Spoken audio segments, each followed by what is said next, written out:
దేశంలోని మోడీ ప్రభుత్వంలోని బీసీలకు అనేక సంక్షేమ పథకాలు అందించామని బీజేపీ రాష్ట్ర అధ్యక్షురాలు దగ్గుబాటి పురంధేశ్వరి అన్నారు. విశాఖలోని ఎంవీపీ కాలనీ ఏఎస్ రాజా మైదానంలో బీసీ మహాసభ నిర్వహించారు. ఈ సందర్భంగా ఆమె మాట్లాడుతూ ఉమ్మడి తెలుగు రాష్ట్రాల్లో బీసీలను ఆయా ప్రభుత్వాలు కేవలం ఓటు బ్యాంకుగానే చూస్తున్నాయి తప్ప ఒక్క ఉపయోగం కూడా లేదన్నారు. రాజ్యసభ సభ్యుడు జీవీఎల్ నరసింహారావు మాట్లాడుతూ వైసీపీ ప్రభుత్వం బీసీలను పూర్తిగా విస్మరించిందని, బీసీల కోసం కార్పొరేషన్లు ఏర్పాటు చేసి వాటికి నిధులు కేటాయించకుండా నిర్లక్ష్యం చేశారన్నారు. ఈ కార్యక్రమంలో 2 తెలుగు రాష్ట్రాలకు చెందిన బీజేపీ బీసీ సంఘం నాయకులు, పలువురు సీనియర్ కార్యకర్తలు పాల్గొన్నారు.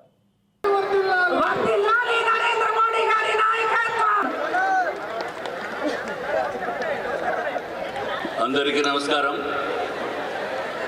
చలిగా ఉంది. ప్రకంపనలు రావాలి. దిక్కుమాలిన ఆయన కూడా బీసీ వర్గానికి చెందిన వ్యక్తి, మాజీ శాసనమండలి సభ్యులు, భారతీయ జనతా పార్టీ సిద్ధాంతాలకి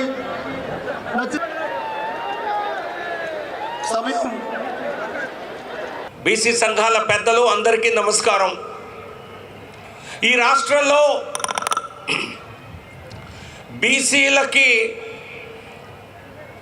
నిజం చెప్పాలంటే అనేక రాష్ట్రాల్లో రాజకీయ సాధికారత కలిగింది, సాధించారు. కానీ ఆంధ్రప్రదేశ్, తెలుగు రాష్ట్రాల్లో అటువంటి రాజకీయ సాధికారత కానీ రాజకీయ ప్రాముఖ్యత కానీ లభించలేదు.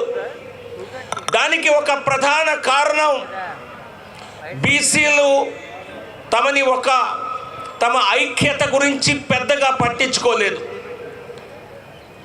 నేను చెప్పే విషయం కొంతమందికి ఇబ్బందికరంగా ఉండొచ్చు, కానీ అది మనం గమనించే వరకు బీసీలు తమ సంఖ్యాబలాన్ని ప్రజాస్వామ్యంలో ప్రజలే న్యాయ నిర్ణేతలు.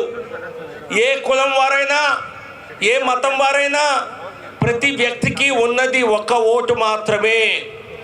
ఈ రాష్ట్రంలో మెజారిటీ ప్రజలు బీసీ వర్గాలకు చెందినవారు. మరి బీసీ వర్గాలకు చెందిన వారందరూ కనుక మనం బీసీలకు ప్రాతినిధ్యం ఇచ్చేటువంటి పార్టీకి మనం సమర్థన తెలియచేయాలి అని కనుక అనుకున్నట్లయితే ఈ రాష్ట్ర రాజకీయ ముఖ చిత్రం ఒక్క రోజులో మారిపోగలదు. ఎందుకంటే ప్రధాని నరేంద్ర మోదీ గారు ఈ దేశంలో మొట్టమొదటిసారిగా అతి పేద వర్గం నుంచి వచ్చినటువంటి ఒక బీసీ ప్రధానమంత్రి. భారతీయ జనతా పార్టీతోనే ఇది సాధ్యమైంది. మరే ఇతర పార్టీలో కూడా, మరి కాంగ్రెస్ పార్టీ 50 సంవత్సరాలు పాలించింది, 55 సంవత్సరాలు పాలించింది. ఎప్పుడన్నా బీసీలకు అవకాశం ఇచ్చిందా? అట్టడుగున ఉన్నటువంటి వర్గాల వారికి సంక్షేమాన్ని అందించే దిశగానే ఉన్నది అనేటువంటి విషయాన్ని మనమందరం కూడా ఇక్కడ గుర్తించవలసినటువంటి విషయంగా మీకు తెలియజేస్తున్నాను. అనేక కార్యక్రమాలు తీసుకొని వచ్చారు. ఏ కార్యక్రమాన్నైనా సరే వాళ్ళు సమీక్షించుకున్నట్లయితే ఏ ఒక్క కార్యక్రమం కూడా ధనికులకి హితం ఒనగార్చేదిగా ఉండదు అని చెప్పి మనం అందరం కూడా గమనించాలి. ఆ రకంగా ఆది నుండి భారతీయ జనతా పార్టీ పేదలకి వారి సేవకి అంకితమైనటువంటి విషయం మనమందరం కూడా గమనించవలసినటువంటి అవసరం ఉన్నది అని చెప్పి నేను మీకు తెలియజేస్తున్నాను.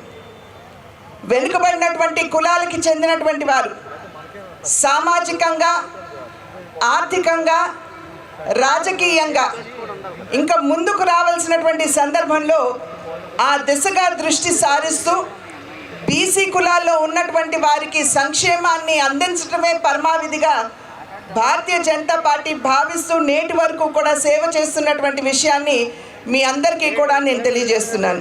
మన కులాల్లో ఉన్నటువంటి ఏ